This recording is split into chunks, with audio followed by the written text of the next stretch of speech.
നമസ്കാരം. തെക്കോടക്കിലേക്ക് വീണ്ടും സ്വാഗതം. ഞാൻ VK ചെറിയാൻ ഡൽഹിയിൽ നിന്നും, എൻ്റെ സീനിയർ സുഹൃത്ത് ശ്രീ മാധവൻകുട്ടി നാട്ടിൽ നിന്നും. ഞങ്ങൾ ഇപ്പോൾ ചർച്ച ചെയ്യാൻ ഉദ്ദേശിക്കുന്നത് കേരളത്തിലും അല്ല, പൊതുവെ ഒരു ട്രെൻഡ് ഇപ്പോൾ കാണുന്നുണ്ട്. ലൈംഗിക ആരോപണങ്ങൾ നേതാക്കന്മാർക്കെതിരെ കൊടുത്തുവിടുക, അതിനെ ചുറ്റിപ്പറ്റി കോൺട്രവേഴ്സീസ് ഉണ്ടാകും. കേരളത്തിൽ കണ്ടു, യൂത്ത് കോൺഗ്രസ് ലേറ്റസ്റ്റ്, അതായത് ഒരു പഴയ ഇടതുപക്ഷ MLA-ക്കെതിരെ, ഒരു ചലച്ചിത്ര പ്രവർത്തനം കൂടിയായ അദ്ദേഹത്തിനെതിരെ ഒരു സ്ത്രീ ചലച്ചിത്ര പ്രവർത്തക എഴുത്തുകാരി വന്നിരിക്കുന്നു. അവർ ഒരു ആർട്ടിക്കിൾ തന്നെ എഴുതിയിരിക്കുന്നു, അവർ അനുഭവിച്ച ദുരുപയോഗം. അതുപോലെ തന്നെയാണ് ഇവിടെ പാർലമെന്റിൽ സ്ത്രീ MP-മാരെ ഉപയോഗിച്ച് മോദിജിയെ അല്ലെങ്കിൽ പ്രൈം മിനിസ്റ്ററെ ഉപരോധിക്കാൻ കോൺഗ്രസ് ശ്രമിച്ചിരുന്നു എന്ന് സ്പീക്കർ പോലും പറയുന്നു. എന്താണ് ഇത് കാണുന്നത്? അതായത് സ്ത്രീകൾക്കെതിരെയുള്ള അതിക്രമങ്ങൾ എപ്പോഴും അവലോകിക്കപ്പെടേണ്ടതാണ്. അല്ലെങ്കിൽ അധികാരം ഉപയോഗിച്ച് തങ്ങളുടെ ലൈംഗിക അല്ലെങ്കിൽ അധികാര സ്ഥാനത്തിരിക്കും തങ്ങളുടെ ലൈംഗിക സംതൃപ്തിക്ക് വേണ്ടി ഫോഴ്സ്ഫുള്ളി ചെയ്യുന്ന കാര്യങ്ങൾ നമ്മളെപ്പോഴും അതിനെ വിമർശിക്കേണ്ടതാണ്, അതിന് തക്കതായ ശിക്ഷ മേടിച്ചു കൊടുക്കേണ്ടതാണ്. പക്ഷേ ഇതൊരു ട്രെൻഡായിട്ട് കൊണ്ടുവരിക എന്ന് പറയുന്നത് എത്ര ശരിയാണ്? അത് ജനങ്ങളുടെ ഇഷ്യൂവിൽ നിന്നും ജനങ്ങളെ അവരുടെ വളരെ വളരെ തീവ്രമായ ഇഷ്യൂകളിൽ നിന്നും മാറ്റി നിർത്തി കാണുവാനുള്ള ഒരു ശ്രമം കൂടിയല്ല ഇത്? അല്ല, ചെറിയാൻ, എനിക്കിപ്പോ ഈ കോൺഗ്രസിനെതിരെ BJP ഉന്നയിക്കുന്നത് വെറും ഒരു ആരോപണമാണ്, അല്ലാതെ അതിന്റെ വസ്തുതാപരമായി എന്തെങ്കിലും നിരത്തിക്കൊണ്ടല്ല ഇത്തരത്തിലുള്ള ആരോപണത്തിന് BJP മനസ്സിലാക്കുന്നത്. എനിക്ക് അറിഞ്ഞുകൂടെ, താങ്കൾക്ക് ഒരുപക്ഷെ എന്താണ് ഒരു വീഡിയോ ഇല്ല, അവരെ ചാനലുകൾ ചേംബറിൽ നിന്നുള്ള വീഡിയോ റിലീസ് ചെയ്തു. അത്തരത്തിലുള്ള ഒരു ആരോപണവും ഒരു പൊതു ആരോപണമാണ്. അതിനെപ്പറ്റി എനിക്ക് തോന്നുന്നത് ഏതെങ്കിലും ഒരു വ്യക്തിയോ ഏതെങ്കിലും ഒരു സ്ത്രീ MP-യെയോ ഉപയോഗിച്ചുകൊണ്ട് എനിക്കതിനെ കുറിച്ച് വ്യക്തമായ ഒരു ധാരണയില്ല. താങ്കൾക്ക് ഒരുപക്ഷെ ഈ വരും ദിവസങ്ങളിൽ കൂടുതൽ മനസ്സിലാക്കാൻ കഴിയും. പക്ഷെ കേരളത്തിൽ നടക്കുന്നത് ഒരു അമിതമായ എന്തോ പരാതി പറച്ചിലാണെന്നുള്ള സൂചന ഞാൻ യോജിക്കുന്നില്ല. കാരണം ഇപ്പൊ താങ്കൾ സൂചിപ്പിച്ചപ്പോ ഏറ്റവും അടുത്ത കാലത്ത് നടന്ന രാഹുൽ മാങ്കൂട്ടത്തെ പറ്റിയുള്ള ആരോപണങ്ങൾ വസ്തുതാപരമാണ്. അതിന് വേറെ തെളിവുകൾ ആവശ്യമില്ല. ഇനി ഏതെങ്കിലും രാഷ്ട്രീയത്തിന് വേണ്ടി ഉപയോഗിക്കുകയാണെങ്കിൽ പോലും അതിന്റെ പുറകിൽ നടന്ന സംഭവങ്ങളെ സംബന്ധിച്ച് ഏകദേശം വ്യക്തതയുണ്ട്. നിങ്ങൾക്ക് നിരവധി സ്ത്രീകളുടെ സത്യവാങ്മൂലത്തെ അങ്ങനെ ഒരു രാഷ്ട്രീയ സൃഷ്ടിയായിട്ടോ അല്ലെങ്കിൽ വെറും എന്താ പറയണ്ടേ ഒരു തെറ്റായ പ്രചാരണത്തിന് വേണ്ടിയോ അല്ലെങ്കിൽ ഒരിക്കൽ കീഴ്പ്പെട്ട് അല്ലെങ്കിൽ ഒരിക്കൽ കൺസെൻഷ്വലായിട്ട് ലൈംഗിക ബന്ധത്തിൽ നിന്ന് ഒരു പാർട്ട്ണർ, ഒരു പങ്കാളി മാറുമ്പോഴുള്ള രോഷപ്രകടനവുമായിട്ടോ മാത്രം കാണാൻ കഴിയുകയില്ല. എങ്കിലും അത്ര വ്യാപകമാണ് രാഹുൽ മാങ്കൂട്ടം. ഞാൻ ചോദിക്കുന്നത് അതുകൊണ്ടല്ല സാർ, ഞാൻ അത് അംഗീകരിച്ചുകൊണ്ട് തന്നെ പറയുന്നത് അത് കോൺഗ്രസ് പാർട്ടിയുടെ നയത്തിന്റെ പാർട്ടായിട്ടുള്ളതല്ല. അങ്ങനെയാണെങ്കിൽ ഒരിക്കലുമല്ല. കോൺഗ്രസ് പാർട്ടിയുടെ നയത്തിന്റെ ഭാഗം എങ്ങനെയാണ് മാങ്കൂട്ടത്തിന്റെ ഈ അക്രമങ്ങൾ? ഒരിക്കലുമല്ല. പക്ഷെ തീർച്ചയായിട്ടും അതിന് രാഷ്ട്രീയ മാനങ്ങളുണ്ട്. ചെറിയാൻ, ഇത്ര ഉയർന്ന സ്ഥാനത്തുള്ള യൂത്ത് കോൺഗ്രസ് നേതാവ്, പാലക്കാട് MLA, കോൺഗ്രസിന്റെ സമുന്നത നേതാവിനെ ഇത്ര മോശം വ്യക്തിത്വമാണെന്നുള്ളത് ഒരു രാഷ്ട്രീയ പ്രശ്നം കൂടിയാണ്. എങ്ങനെ ഇയാൾക്ക് ഇവിടെ ഇത്ര അധമനായ ഒരു വ്യക്തിക്ക് കോൺഗ്രസിന്റെ മുഖമാവാൻ എങ്ങനെ കഴിഞ്ഞു? അത് രാഷ്ട്രീയമല്ലേ, അല്ലാതെ കോൺഗ്രസ് രാഷ്ട്രീയമല്ല മാങ്കൂട്ടത്തിന്റെ. പക്ഷെ അത് പക്ഷെ യഥാർത്ഥ പ്രശ്നം ഇപ്പൊ ഈ പാർട്ടി മാത്രമല്ല, ഏത് പാർട്ടിയിലും എങ്ങനെ ഈ വഷളന്മാർ, ഈ സാമൂഹ്യ ദ്രോഹികൾ ഉയർന്ന സ്ഥാനങ്ങളിൽ എത്തുന്നു എന്നുള്ളത് രാഷ്ട്രീയ പ്രശ്നം തന്നെയാണ്. അതുകൊണ്ടാണ് അത് മുതലെടുക്കപ്പെടുന്നത്. അല്ലാതെ അത് കോൺഗ്രസ് മുഴുവൻ സാർ മാങ്കൂട്ടമാണെന്ന് ആരും ഇല്ല, ആരും പറയുന്നില്ല.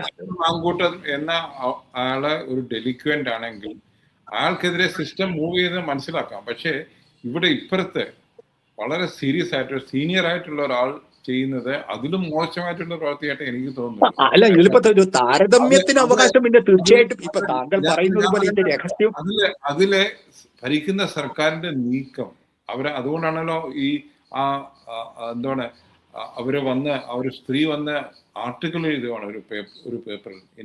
എന്നോട് ഞാൻ കംപ്ലൈന്റ് ചെറിയാൻ മനസ്സിലായി. ഞാനത് ദൈനംദിനം സൂക്ഷ്മമായി നിരീക്ഷിച്ചുകൊണ്ടിരിക്കുകയാണ്. കേരളത്തിലെ കാര്യമാണല്ലോ, അതുകൊണ്ട് ഞാൻ എന്റെ അനുനിമിഷം അത് പിന്തുടർന്നുകൊണ്ടിരിക്കുകയാണ്.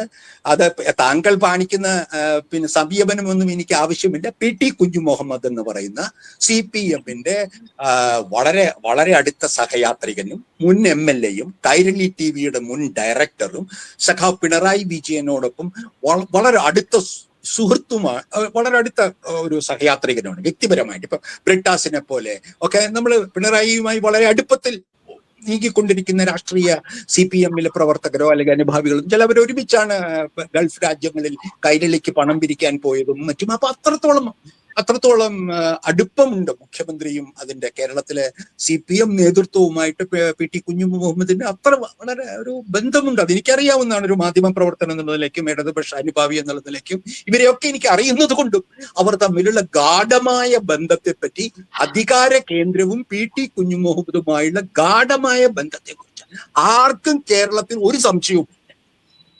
PT കുഞ്ഞുമുഹമ്മദിനെതിരായിട്ടുള്ള പരാതി നടത്തിയ താങ്കൾ ഈ വാക്കുകൾ താങ്കൾ അമിതമായ സംയമനം കാണിക്കുന്നതുകൊണ്ട് ഞാൻ പറയുകയാണ്. ഇവിടെ കേരളത്തിൽ ഇത് അങ്ങാടിപ്പാട്ടാണ്. താങ്കൾ ഇത് പറയാതിരുന്നത് കൊണ്ട് ഈ ഡോക്ടർ ആശ ഇവിടുത്തെ ഒരു പ്രധാനപ്പെട്ട കോളേജിലെ അധ്യാപികയാണ്. അവർ തുറന്ന് എഴുതുക മാത്രമല്ല, ഇന്ന് ഒരു മണിക്കൂർ മുമ്പ് അവർ നേരിട്ട് ടെലിവിഷൻ ചാനലിൽ വന്ന് ഇതെല്ലാം പറയുകയാണ്. അപ്പൊ അതുകൊണ്ട് നമ്മളുടെ ഈ ചർച്ചയിൽ അത്തരത്തിലുള്ള സ്വകാര്യത സംരക്ഷിക്കേണ്ട കാര്യമില്ല. ഡോക്ടർ ഇത് നമ്മളുടെ ഭരണകൂടത്തിന്റെയും നമ്മുടെ സമൂഹത്തിന്റെയും ഒരുതരം പറഞ്ഞാൽ ഹിപ്പോക്രസിയാണ്. അതായത് ഞാൻ അങ്ങനെയുള്ള തീരുമാനങ്ങൾ എനിക്ക് അത്തരത്തിലുള്ള ഇവിടെ അതിലും വളരെ പ്രധാനപ്പെട്ട കാര്യം, ഇവിടെ അതിന്റെ ഹിപ്പോക്രസിയുടെ താത്വിക വിശകലനത്തിന് ഞാൻ പോകുന്നില്ല. ഇപ്പോൾ നടന്നത് വളരെ വൈകി ഒരു ഡോക്ടർ ആശ ജോസഫിനെ പോലെ ഒരു വനിത, ഒരു പ്രമുഖ വനിത സ്വകാര്യമായി മുഖ്യമന്ത്രിക്ക് ഒരു കത്തെഴുതി തന്റെ അനുഭവം പറഞ്ഞ ശേഷം 2 വനിതാ പോലീസ് അവരുടെ മൊഴി എടുത്ത ശേഷം FIR വൈകുന്നു എന്നുള്ളതും ആ വാർത്ത പുറത്ത് മാധ്യമങ്ങൾ കൊണ്ടുവരുന്നതിന് മണിക്കൂറുകൾക്കകം വീണ്ടും FIR രജിസ്റ്റർ ചെയ്യപ്പെടുകയും ചെയ്യുന്നു എന്നുള്ള അധികാരവുമായി ബന്ധപ്പെട്ട ഒരു സ്ത്രീയുടെ ഒരു ഇതാണ്. ഇതിലും ഈ പറയുന്ന പോലെ മാങ്കൂട്ടത്തിന്റെ പറയുന്ന പോലെ ഇതില് ഡോക്ടർ ആശ അവരെ എനിക്ക് തോന്നുന്നത് അവർ 10-45 ഒരു മധ്യവയസ്കയായ സ്ത്രീയാണ്. അറിയാമോ? അതും നിങ്ങൾ അറിയണം. മധ്യവയസ്കയായ വളരെ നമ്മളൊക്കെ ചലച്ചിത്ര അക്കാദമിയുടെയും നമ്മൾ ഫെസ്റ്റിവലിലും ഒക്കെ ചെറിയാനും അറിയാമല്ലോ, താങ്കളും സിനിമയുമായിട്ട് ബന്ധപ്പെട്ട ആളാണ്. ഇത്തരത്തിലുള്ള വേദികളിൽ സ്ത്രീകൾ സുരക്ഷിതരാണെന്നുള്ള ബോധ്യത്തോടു കൂടിയാണ് ഇത്തരം വേദികളിൽ അവർ പങ്കെടുക്കുന്നത്, അല്ലെ? ഇത് വെറുതെ ഏതെങ്കിലും കൂലിപ്പണിക്കാരിയോ അല്ലെങ്കിൽ ഏതെങ്കിലും റോട്ടിൽ പോകുന്ന ബസ്സിൽ പോയി യാത്ര ചെയ്യുന്ന ഒരു സ്ത്രീയല്ല ആരെങ്കിലും കയറി പിടിക്കാൻ. ഇത് ഒരു ഫിലിം ഫെസ്റ്റിവലിന്റെ ജൂറി എന്ന് പറയുമ്പോൾ അവിടെയുള്ള തുല്യതാബോധം അവർ തമ്മിൽ ആ സ്ത്രീയുടെ മനസ്സിലുണ്ടായിരുന്ന എന്താ പറയുക സുരക്ഷിത ബോധം, അതാണ് ഈ വൃദ്ധനാരികൾ വെച്ചാൽ എനിക്ക് തോന്നുന്നു PT കുഞ്ഞുമുഹമ്മദിനും 60-അപ്പുറം വയസ്സായിട്ടുണ്ട്. അങ്ങേരെ മുറിയിൽ വിളിച്ച് ഒരു ചെയർമാൻ എന്നുള്ള നിലയ്ക്ക്, അപ്പൊ ആ ചെയർമാൻ വിളിക്കുമ്പോൾ ഡോക്ടർ ആശ പോകുന്നത് എന്ത് മനസ്സുമായിട്ടായിരിക്കുമെന്ന് താങ്കൾക്ക് ആലോചിക്കാം. ചർച്ച ചെയ്യാൻ സിനിമയെ കുറിച്ച് അല്ലെങ്കിൽ അതിന് വിളിക്കുകയാണ്. അവിടെ ചെല്ലുമ്പോൾ നിങ്ങൾക്ക് അനുഭവം ഉണ്ടാവുക എന്ന് പറഞ്ഞാൽ ഇത് കേരളത്തിലെ എന്താ പറയേണ്ട അധികാര വ്യവസ്ഥയുടെ ഓട്ടോപ്സിയാണ്, ഒരു ഫുൾ ബോഡി സ്കാനാണ്. PT കുഞ്ഞുമുഹമ്മദിന് ഒരു ചലച്ചിത്ര അക്കാദമി എടുത്തു കൊടുത്ത ഒരു ഹോട്ടൽ മുറിയിൽ ചെയർമാനായി ആ ജൂറി അംഗത്തെ ഈ കടന്നാക്രമിക്കാമെങ്കിൽ അതുമാത്രമല്ല, ആ കടന്നാക്രമിച്ചതിന് ശേഷം തന്റെ രാഷ്ട്രീയ ബന്ധങ്ങൾ ഉപയോഗിച്ച് FIR പോലും ഇടുന്നത് നീട്ടിക്കൊണ്ടുപോകാൻ കഴിയുന്നു എന്നുള്ളത് ഞാൻ മറ്റു പല രഹസ്യങ്ങളും ഇപ്പോൾ പറയുന്നില്ല. എനിക്കറിയാം ഇതിന്റെ പുറകിൽ പ്രവർത്തിച്ച ശക്തികളെ. പക്ഷെ അപ്പൊ നമ്മൾ ഇതിനെപ്പറ്റി ഇതിന് പൊതുതത്വങ്ങളല്ല ആലോചിക്കേണ്ടത്. ഇതിൽ എന്താണ് സംഭവിച്ചത്? എന്തുകൊണ്ടാണ് ഒരു മുഖ്യമന്ത്രിക്ക്, ആ മുഖ്യമന്ത്രിയുടെ കോപ്പി വേറെ അതും ചെറിയാനോട് ഞാൻ അറിയാൻ വഴിയില്ല, മുഖ്യമന്ത്രിയുടെ അയച്ച കത്തിന്റെ പകർപ്പ് ചലച്ചിത്ര അക്കാദമി റസൂൽ പൂക്കുട്ടിക്ക് അയച്ചു. അറിയാമോ അദ്ദേഹം എന്ത് ചെയ്തു? അറിയാൻ ആ താല്പര്യമുണ്ട്. സഖാവ് സതീ ദേവിക്ക് അയച്ചു വിമൻസ് കമ്മീഷൻ. അവരെന്ത് ചെയ്തു ചോദിക്കട്ടെ. ദേശീയ വനിതാ കമ്മീഷൻ അയച്ചു. അവരെന്ത് ചെയ്തു? ആ CPM ആക്രമിക്കാൻ തയ്യാറായിരിക്കുന്ന RSSന്റെ ആളുകളാണല്ലോ വിമൻസ് കമ്മീഷൻ. അപ്പോൾ ഒരു സംഭവിക്കാൻ പാടില്ലാത്ത ഒരു സംഭവം നടന്നിട്ട് 1 മാസത്തോളം ആ സ്ത്രീക്ക് നീതി കിട്ടാൻ അവർ പുറകെ പോകേണ്ടി വരുന്നു. അതാലോചിച്ച് നോക്കൂ. നിങ്ങൾ അപമാനിക്കപ്പെടുന്നു, എന്നിട്ട് നിങ്ങൾ ന്യായത്തിന് വേണ്ടി. ഇത് പൊതുതത്വത്തിന്റെ കാര്യമല്ല. ഞാൻ കാണുന്ന ഈ complete hypocrisy of the system, അവരുടെ പൊളിറ്റിക്കൽ സിസ്റ്റം. ഹിപ്പോക്രസി അല്ല, ജീർണത. അതിനെ ഹിപ്പോക്രസിയിലെ ജീർണത, പുരുഷാധികാരം, രാഷ്ട്രീയ അധികാരവും പുരുഷാധികാരവും യോജിക്കുമ്പോൾ അത് തന്നെയാണ് മാങ്കൂട്ടത്തിലും. യൂത്ത് കോൺഗ്രസിന്റെ നേതാവ് വലിയ ഷോ ബോയ്, ഏത് പെൺകുട്ടിയെയും വിളിച്ചാൽ കിടപ്പറയിലേക്ക് കിട്ടും. എന്താണ് അതിന്റെ പുറകിലുള്ള ധൈര്യം, അധികാരവും പ്രതിച്ഛായയും പണവും. അത് തന്നെയാണ് PT കുഞ്ഞുമുഹമ്മദിന്റെ കേസിലും സംഭവിക്കുന്നത്. അദ്ദേഹം പ്രശസ്തനാണ്, അദ്ദേഹം ചെയർമാനാണ് ജൂറിയുടെ, അദ്ദേഹം CPM സഹയാത്രികനാണ്, മുഖ്യമന്ത്രിയുടെ സുഹൃത്താണ്, അല്ലെങ്കിൽ മുഖ്യമന്ത്രിയുടെ വേണ്ടപ്പെട്ട ആളാണ്. ഈ ധൈര്യമാണ് അദ്ദേഹത്തെ ഈ അതിക്രമം ചെയ്യാൻ പ്രേരിപ്പിക്കുന്നത്. അപ്പൊ അതിന് നമുക്ക് മറുപടി പറയുക തന്നെ വേണം. അത് കേരളത്തിലെ രാഷ്ട്രീയ ശരീരത്തിലുള്ള ഈ പുരുഷാധിപത്യത്തിന്റെ അധികാരത്തിന്, ഞാൻ ഒരു ഇടതുപക്ഷക്കാരെന്നുള്ളേക്ക് മുതലാളിത്ത ഈ സമൂഹത്തിനകത്ത് അതിൽ നിന്ന് വേറിട്ട് നിൽക്കുമെന്ന് നിങ്ങൾ പ്രതീക്ഷിക്കുന്ന ഇടതുപക്ഷ നേതൃത്വത്തിന്റെ അധികാര കേന്ദ്രങ്ങളിൽ പോലും ഇത് നടക്കുന്നു എന്ന് പറയുമ്പോൾ ഒരു കാര്യം താങ്കൾ ഇന്നിപ്പോ അവരുടെ അഭിമുഖത്തിലാണ് കണ്ടത്. ഡോക്ടർ ആശയുടെ അമ്മ സജീവ CPM പ്രവർത്തകയും ജനാധിപത്യ മഹിളാ അസോസിയേഷൻ സംസ്ഥാന കമ്മിറ്റിയിൽ അംഗവുമായിരുന്നു. ഇപ്പൊ ഞാനീ പറയുന്നത് ഏതെങ്കിലും CPM-നെയോ അല്ലെങ്കിൽ സർക്കാരിനെയോ ഇടിച്ചു കാണിക്കാനല്ല. ഇതിന്റെ ധാർമ്മികത, പൊതുധാർമ്മികതയും കമ്മ്യൂണിസ്റ്റ് ധാർമ്മികതയും ഇവിടെ ബലികഴിക്കപ്പെടുകയാണ്. സ്ത്രീ എന്നുള്ള നിലയ്ക്ക് അവരുടെ അധ്യാപികയാണ്. ഇതൊരു രാഷ്ട്രീയ ഇഷ്യൂ മാത്രമല്ല, ഇതൊരു സാമൂഹ്യ വിഷയമാണ്. സാമൂഹ്യവും രാഷ്ട്രീയവും കെട്ടുപിണഞ്ഞ് കിടക്കുന്നു. സാമൂഹ്യവും രാഷ്ട്രീയവും എന്നും കെട്ടുപിണഞ്ഞല്ലേ ചെറിയാൻ കിടക്കുന്നു. വേറെ ഒരു കാര്യം കൂടി പറയാം. ഇദ്ദേഹത്തിന് ജാമ്യം കിട്ടുന്നു, മുൻകൂർ ജാമ്യം കിട്ടുന്നു. അതറിയാമോ ചെറിയാൻ? ഒരു വൃത്തിയായി വാദിക്കേണ്ട ഒരു സ്പെഷ്യൽ പ്രോസിക്യൂട്ടർ, ഒരു പ്രത്യേക പ്രോസിക്യൂട്ടറോ സർക്കാർ അല്ലെങ്കിൽ മുഖ്യമന്ത്രി നേരിട്ട് നിയമ അഡ്വക്കേറ്റ് ജനറലിനോട് പറഞ്ഞ് ഈ കേസിന് ഇയാൾക്ക് മുൻകൂർ ജാമ്യം കൊടുക്കാതെ നോക്കേണ്ടത് സംസ്ഥാനത്തിന്റെ അഭിമാന പ്രശ്നമാണെന്ന് പറയേണ്ട ഒരു സർക്കാരല്ലേ? ആ തോറ്റുകൊടുത്തു. അവർക്ക് മുൻകൂർ ജാമ്യം കിട്ടി. PT കുഞ്ഞുമുഹമ്മദ് മുൻകൂർ കൂട്ടി ജാമ്യം നടക്കുക. ഡോക്ടർ ആശ അവരുടെ അഭിമാനം സംരക്ഷിക്കാൻ ഇപ്പോഴും ആളുകളുടെ പുറകെ നടക്കുക, മാധ്യമങ്ങളിൽ എഴുതുക, മാധ്യമങ്ങളോട് തുറന്നു പറയുക. ഈ ഗതികേട് കേരളത്തിന് ഇതുവരെ ഒരു സ്ത്രീക്കും, പക്ഷെ അതിന്റെ ധൈര്യം വേറെ ഒന്നാണ്. കാരണം അവർ പറയുന്നത് ശരിയാണ്. എന്റെ മാത്രം കാര്യമായി ഇത് നിൽക്കരുത്. നമ്മുടെ ഭാവനയുടെ കാര്യം പോലെ, നിരവധി പീഡനം സഹിക്കുന്ന സ്ത്രീകളുടെ പോലെ രഹസ്യമായി നിൽക്കുക. ആരാണ് മുഖമില്ലാത്ത സർവൈവർ? അത് വേണ്ട, എനിക്ക് മുഖം. അപ്പൊ അത് വളരെ ധീരമായിട്ടുള്ള കേരളത്തിന്റെ ചരിത്രത്തിൽ എന്റെ പ്രശ്നം ഇതേ കാര്യത്തിൽ താങ്കൾ കേട്ടോന്ന് പറഞ്ഞുകൂടാ. അടൂർ ഗോപാലകൃഷ്ണനെ എന്തോ ടെലിവിഷൻ ഇന്റർവ്യൂവിലെ ആരാണ് ആ സ്ത്രീ എന്ന് ചോദ്യത്തിന്റെ പേരിൽ പോലും നോട്ടീസ് കൊടുക്കാൻ തയ്യാറായി നിന്ന ഒരു വനിതാ കമ്മീഷനാണ് നമുക്കുള്ളത് ഇവിടെ. അതെനിക്ക് ഞാൻ ഏത് സംഭവത്തെ കുറിച്ച് എനിക്ക് അടൂർ ഗോപാലകൃഷ്ണന്റെ അതെനിക്കറിയില്ല. ഉണ്ടായി, പക്ഷെ അത് വേണ്ടപ്പെട്ടവർ സമയത്ത് ഇടപെട്ടുകൊണ്ട് പക്ഷെ അതും ഇതുമായിട്ടൊരു താരതമ്യവുമില്ല. ഇത് വളരെ നഗ്നമായ കടന്നാക്രമണം, പിടിച്ച് സർവൈവൽ ക്യാമറയും, അതും അടൂർ ഗോപാലകൃഷ്ണന്റെ വർത്തമാനത്തിൽ സംഭവിച്ച എന്തെങ്കിലും തെറ്റുമായിട്ട് ഞാൻ കമ്പയർ ചെയ്തില്ല. ഇത് വളരെ ഗുരുതരമായ എന്ന് പറഞ്ഞാല് അത് സ്ത്രീകളെ ഇൻസൾട്ട് ചെയ്യുന്നു എന്ന് ധരിച്ച അതെനിക്ക് അറിഞ്ഞുകൂടാ. അത് സ്ത്രീകളെ അങ്ങനെ എന്താ പറയുക, അങ്ങനെ പുരുഷന്റെ സ്വാതന്ത്ര്യത്തിന് അങ്ങനെ പുരുഷ സ്വാതന്ത്ര്യത്തിന് വലിയ വെല്ലുവിളി ഒന്നും കേരളത്തിൽ ഇപ്പോഴില്ല. പുരുഷ മേധാവിത്വം തന്നെയാണ് കേരളത്തിൽ നടക്കുന്നത്. പുരുഷന്റെ സ്വാതന്ത്ര്യത്തെ വെല്ലുവിളിയുടെ അല്ല പറയുന്നത്. സാർ ഒന്ന് കേൾക്കൂ. അതായത് ഇങ്ങനെ ആൾക്കാരെ ഫിക്സ് ചെയ്യാൻ വേണ്ടി പല കേസുകളും ഉപയോഗിക്കുന്ന ഒരു സിസ്റ്റമാണ് നമുക്ക്. ഏത് നിയമത്തിലും ഉണ്ടാവും. അതുകൊണ്ട് അപവാദങ്ങൾ പറഞ്ഞുകൊണ്ട് നടക്കുന്ന യാഥാർത്ഥ്യത്തെ കണ്ടെടുക്കാൻ പറ്റുകയില്ല. അപ്പൊ ദളിതരെ പ്രൊട്ടക്ട് ചെയ്യുന്ന നിയമങ്ങൾ ദുരുപയോഗപ്പെടുത്തുന്നുണ്ടെന്ന് പറഞ്ഞ് ദളിതർക്കുള്ള നിയമത്തിനെ, അതിന്റെ സംസ്കാരത്തെയും നമുക്ക് എതിർക്കാൻ കഴിയുമോ? സ്ത്രീകളുടെ എതിരായിട്ടുള്ള പ്രൊട്ടക്ഷൻ കൊടുക്കുന്ന നിയമത്തിൽ ആരെങ്കിലും അത് ദുരുപയോഗപ്പെടുത്തുന്നു എന്ന് പറഞ്ഞ് സ്ത്രീകൾക്ക് പ്രൊട്ടക്ഷൻ വേണ്ടെന്ന് പറയുമോ? അതൊരു പുരുഷവാദമാണ്.